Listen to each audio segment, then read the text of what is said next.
In this video, I'm going to talk about how to shift your identity to become more free. And the reason why this is an important topic is that it really goes to the core of personal and spiritual growth, or at least one of the main components that is very important.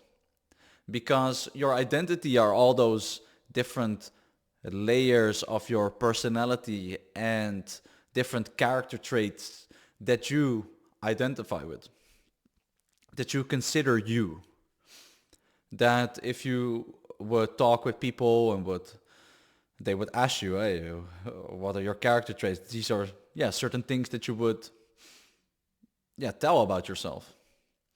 And the problem with this is that often people get stuck in certain identities, so they over-identify with something, and that makes it very difficult to be adaptable to change and to really be open-minded to other perspectives and to really learn on a higher level. Because let me just give some examples. Let's say somebody really identifies with that they are vegan. Then this really is a very important part of their worldview and how they see the world. So if they hear certain health advice that in a sense contradicts that, but maybe would be like very beneficial, then they would deny it because it's not in line with how they see themselves. And the identity also contains a certain worldview that's kind of like, how do you see the world and how do you see yourself? And let me think of another example. Maybe if you look at the world and there's different wars going on, right? So maybe somebody identifies as a Palestinian or that they're pro-Palestine or maybe pro-Israel. It can be any of those things, or maybe pro-Ukraine or pro-Russia or something like that. That's really, how can I say it? Yeah, it can become such an identity that you cannot see, maybe the other side and the other's point of view. And this creates conflict in the world. This is one of the main things that actually creates conflict, that there are certain identities that are, in a sense, clashing with each other. And it's also that often if you are really over-identified with something, that is actually, in a sense, a false persona, you could say. Because if you go into these different parts of your identity, which you could also call identities, then when you go through the layers, then at some point you'll reach more things like presence and love and peace and more states of, how can I say, neutral consciousness that you can go more into. But there's different layers of certain identities that they do have a certain purpose. They do have a function, because when you look at an identity, it has a certain goal it wants to achieve. Let's say the vegan example, it's like health, right? Like, you want to be healthy, or make sure that the animals don't get hurt.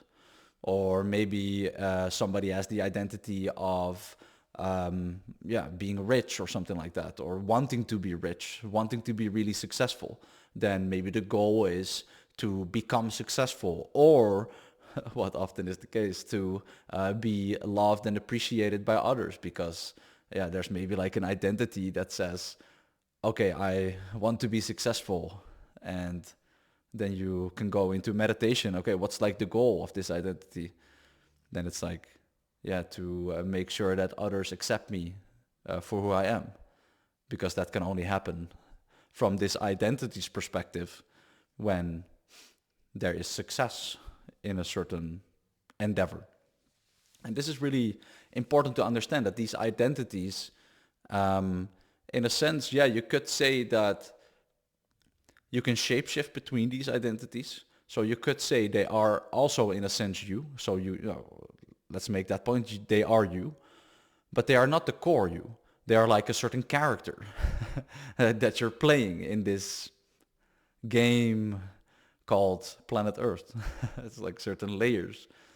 And then, if you really want to become more a master of your inner world, then it's very crucial to become aware of these identities and not to be too stuck in one identity, because that creates automatically that you're less flexible when new information is presented that conflicts this identity, because this is the the main thing that I want to explain in this video, or at least one of the main things, is that this identity that you identify with, it tries to protect itself.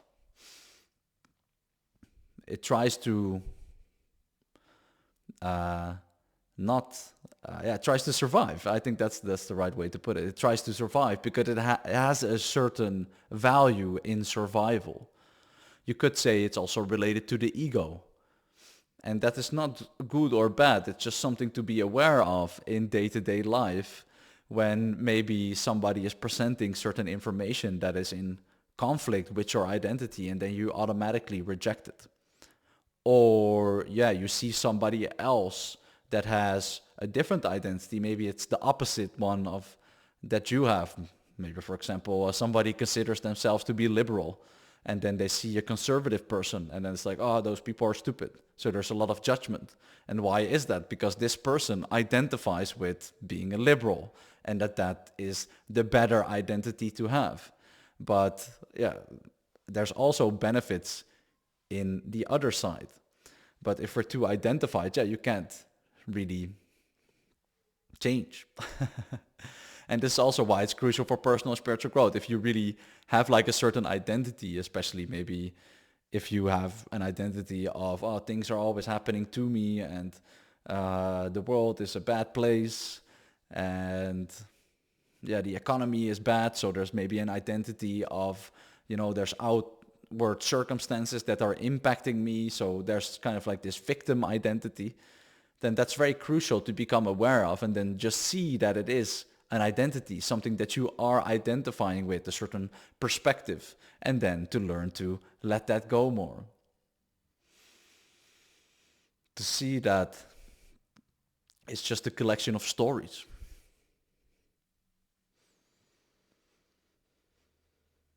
And when you do that, when you realize, it's just a collection of stories,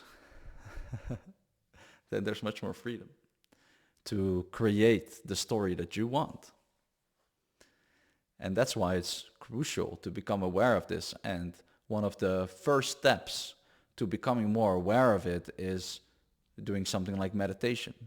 To become aware that there are thoughts that pop up in your mind that you can observe. You can observe them, you can see them. So that automatically tells you that you are not these thoughts. You are the thing that is witnessing these thoughts. And also the same for emotions, or the things that are happening in your life. You're looking at them. And also these identities. To become aware that it tries to protect itself. It gets triggered when it's challenged. Also by conflicting information. And that's also why people suffer a lot from confirmation bias. Because the identity wants to confirm the worldview that it already has, because it creates safety. Because this is the main thing that identities, or you could say the ego, is occupied with, to create safety for survival. And if identities shift too much, then that can become a problem, or at least when the identity is threatened, it perceives itself in a sense a little bit as an autonomous being in a sense. I wouldn't say it's completely autonomous, because it's connected to your own, you could say, life force. So you create the identity, and the identity is also often created when there are certain conflicts. So there is maybe a certain breakup, or maybe there's a moment where you feel shame, maybe at school, or maybe somebody shames you for the amount of money that you have, or you think that, or maybe you have problems in dating, or breakup, as I said, or maybe certain challenges in health. Then that can create a new identity, because there's a certain conflict, and then yeah, the inner being, it wants to create more homeostasis and yeah, create, how can I say, a neutral state again, or at least a positive state. And then it learns, oh, okay, so in this situation, we have to create this kind of identity to make sure that we are safe, to make sure that we are protected, or to make sure that we are loved, because there's a certain threat to our survival. And then there's certain parts of our brain, or yeah, kind of like our being, that can create these identities. And then they serve a purpose, but then at other moments they can be very harmful, because it's really stuck, and they can also clash with each other. So let's say you have an identity that at some point you got betrayed in love, for example.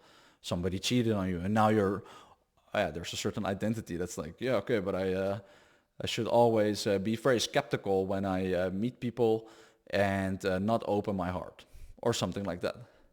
But then maybe there's also the opposite identity that was maybe created in another situation, where it says exactly the opposite. Like, it's very good to be open to people, and to have an open heart, and be open to love, or something like that. Can you see that those then can clash, and that creates an inner conflict? That in one moment you want to do this thing, and then at the other moment you want to do the other thing. These are parts of your identity that are in conflict with each other, because they are trying to achieve certain goals, but yeah, they are in conflict. And that creates problems, of course, because yeah, there's this conflict and tension between these inner parts.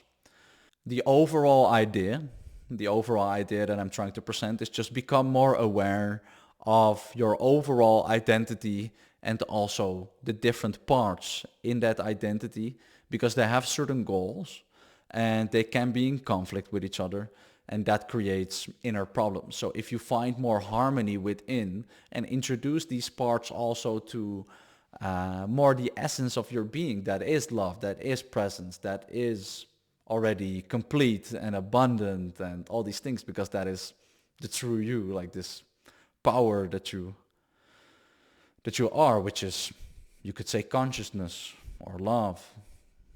Yeah, this deep essence of your being, this presence. And then you don't over-identify with these different parts. And then the crucial nuance is that when you do that, you become much more free, because you can then choose between different identities. One moment you are maybe much more spiritual. Other moments you are much more logical and maybe scientific. One moment you are, let's say, a presenter for an audience. And other moments you're maybe a present father for your kids, or something like that. One moment you are flirtatious and you are very social, and another moment you can just also be alone and enjoy that also. And then that's really the power of it, because you can consciously choose certain identities, certain states of being, certain parts of your personality, without being stuck in one.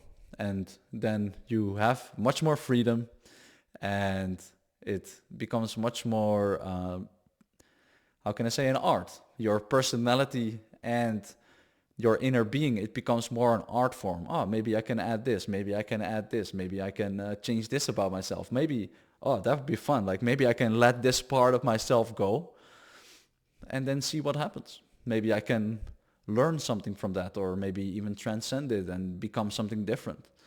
And that is really a very important part of personal and spiritual growth, and also, how you shift your identity to become more free. So if you want some more help with this, then you can schedule a call down below. I do a free coaching call where we can look at, what are you struggling with in your life, and how can I help you with that? And also, if you want to learn how to work with these identities to free yourself up to become more free. So if you like this video, make sure to give it a like, and also make sure to subscribe to the channel if you want more videos like this. And there can also be some kind of free giveaway that you can get, maybe in hypnosis or something, in the comments. So that's all for this video, and have a great day.